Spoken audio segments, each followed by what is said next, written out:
Welcome to my YouTube channel. Today we will continue our topic determiners.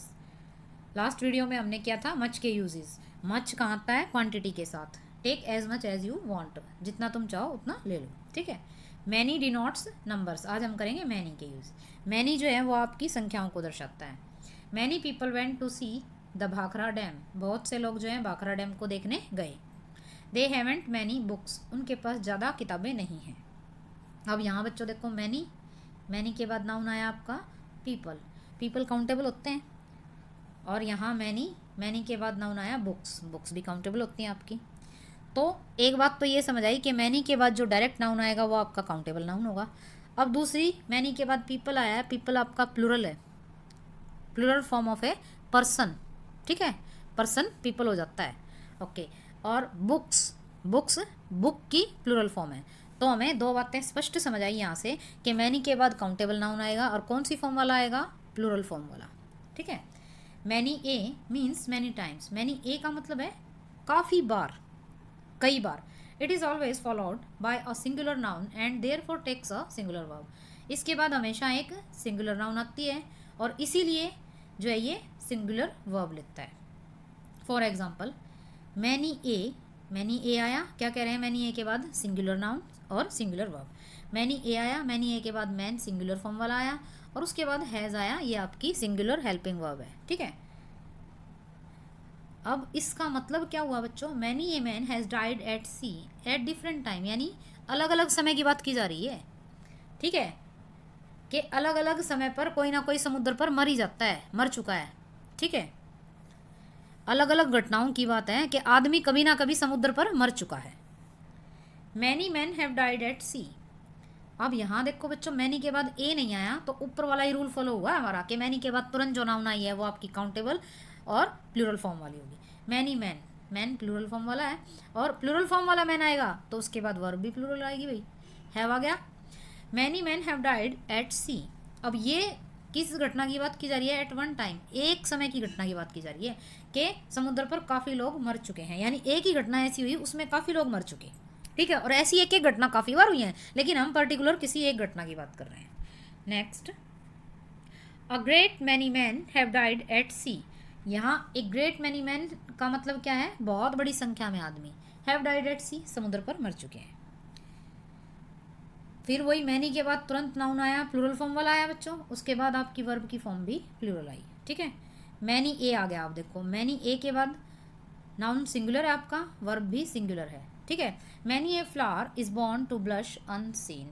बहुत से फूल जो हैं वो पैदा होते हैं किस लिए, कि वो खिले और किसी को पता भी नहीं चला, यानी उनका मिठास, उनकी खुशबू कभी किसी ने नोटिस ही नहीं की, ठीक है।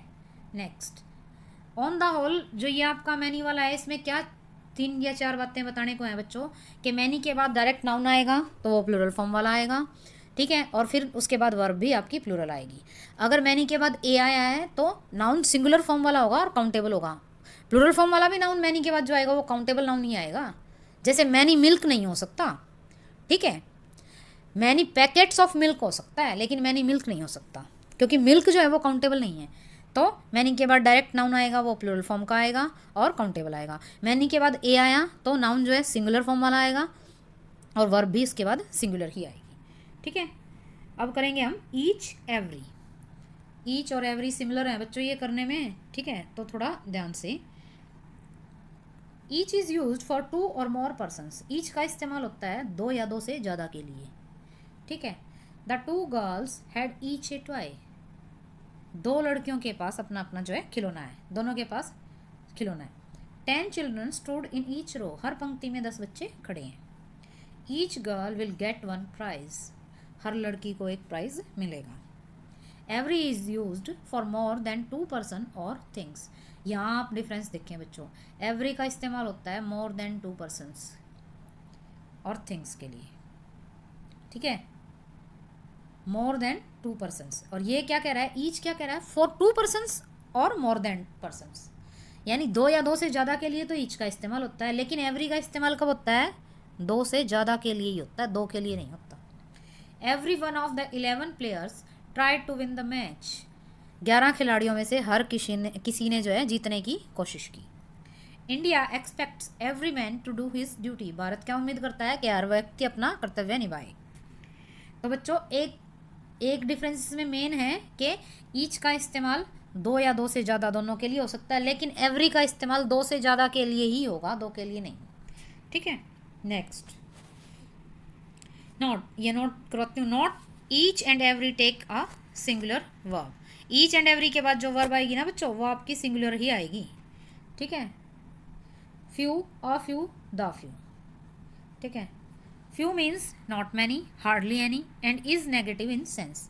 फ्यू का क्या मतलब है कि ज़्यादा नहीं, ठीक है, या मुश्किल से ही कुछ कोई, एंड इन नेगेटिव सेंस कि या नहीं, बिल्कुल ही नहीं। ठीक है, लेकिन बच्चों फ्यू जो है वो काउंटेबल नाउन के साथ आता है। ठीक है, few parents attend the meeting. Few parents का मतलब कुछ एक पेरेंट्स ने मीटिंग जो है अटेंड की, अटेंडेड द मीटिंग है, सॉरी। ठीक है, फ्यू, हाँ, इसका मतलब ये हुआ कि कुछ एक पेरेंट्स ने मीटिंग अटेंड की, मीन्स हार्डली एनी, मुश्किल से ही किसी ने की।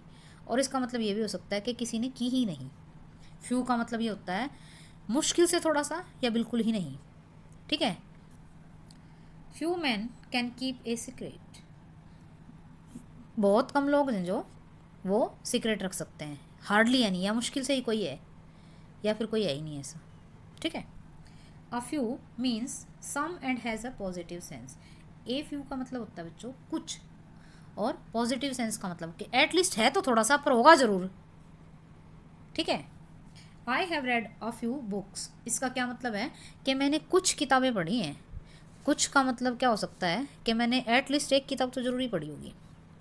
ठीक है, लेकिन मैं यूँ कहूँ I have read few books, it means मैंने कुछ किताबें पढ़ी हैं, या हार्डली एनी, या मुश्किल से ही कोई पढ़ी है, या पढ़ी ही नहीं है। ठीक है, there are a few parents present. वहाँ जो है कुछ पेरेंट्स मौजूद हैं।